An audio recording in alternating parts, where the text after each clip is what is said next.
আমি সকালবেলা বাজারের দিকে যখন আসলাম তখন দেখলাম আমার ঘরের মধ্যে দিয়েছে।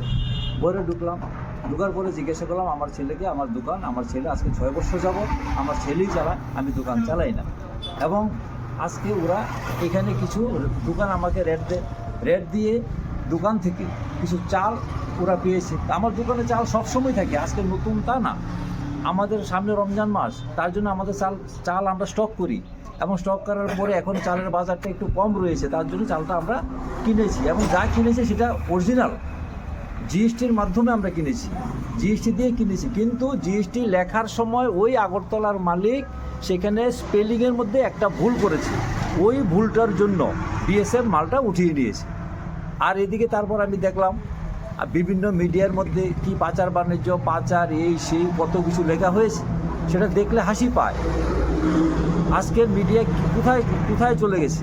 ঠিক আছে, মিডিয়ার কাজ, মিডিয়া সত্য জিনিসটা উদ্ঘাটন করবে, দেশের সত্য জিনিসটা লিখবে, সেটা প্রচার করবে, সেটাই তো নিয়ম।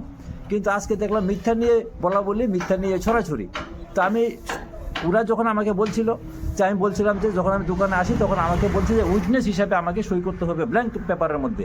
আমি বলতে অফিসারকে জিজ্ঞাসা করলাম আমি ব্ল্যাঙ্ক পেপারের মধ্যে কেন সই করব? তখন বলছে ঠিক আছে, যদি আপনি ব্ল্যাঙ্ক পেপারে সই না করেন, আমাদের এখানে তো কম্পিউটার নেই, প্রিন্টার নাই, আমাদের সাথে একটু আপনি অফিসে যেতে হবে। তারপর ঠিক আছে, ঠিক আছে, অফিসে যাবো। আমারটা তো 2 নম্বরই মাল নয়, আমারটা 1 নম্বরই মাল, এবং সিজার অরিজিনালি জিএসটি করা মাল।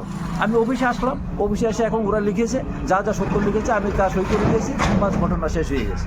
আর এদিকে বলছে কি অনেক কিছু রং লাগিয়ে আজকে মানে কত কিছু লিখছে মিডিয়ার মধ্যে, সেটা আপনারা দেখেন, আপনারাই বিচার করেন মিডিয়া এখন কোথায় আছে, কী যুগ চলছে।